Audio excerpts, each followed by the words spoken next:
Chicken adobo na punta for today's video. Last week dahil ninamo na food trip kaya namalit akong igsuon og isa ka kilong manok niya na siya iyang ipaluto niya. Chicken adobo daw iyang ganahan. Para dahil ni sa among panihapon niya nagandam na ko diha sa lamas, ahos, bombay ug luya ra jud atong isagol ani.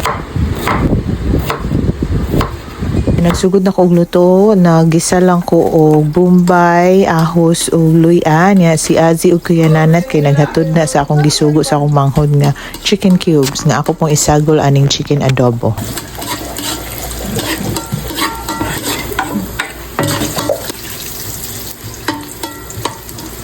Niya pag okay na sa lamas kay ako na ning gisagol kining manok, isa ka kilo di ay ni siya nga manok. Kung igsoon po dayo gigagaw kay nanginhas sila kay hunasan man niya mo nilang kuha ay mga aninikad amo pod ni siyang lutoon ron among sudanon. Niya kining manok kay ako lang sa ninggi pahubas-hubas diha para mawala iyang langsa niya paghuman kay timplahan na nako og patis tinitansya-tansya ra jud na akong kuan diha timplada niya nagbut na kog isa ka chicken cubes og duha pod ka sachet nga gagmay nga oyster sauce. Niya ako po din siyang gisabuan o tunga sa baso nga tubig. Then ako lang sa ni pahubas-hubason. Igo po na maluto jud ni ang manok.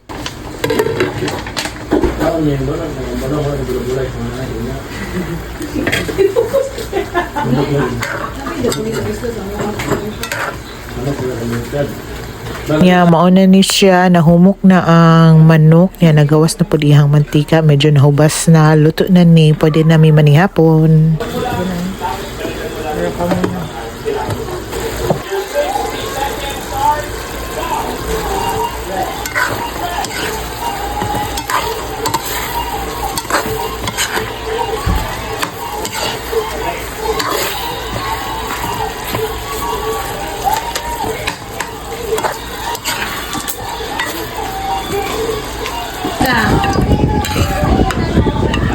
Ha? Ikaw ra ungit. Ang tama yo ko.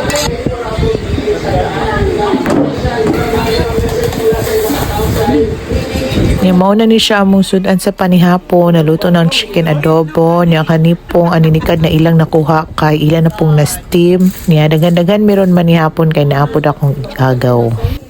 Mga unta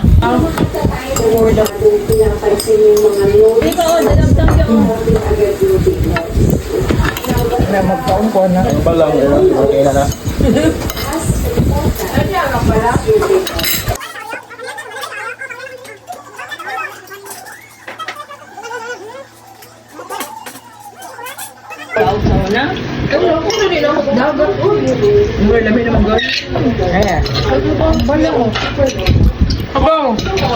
Ay na siya na baling bitaw ka.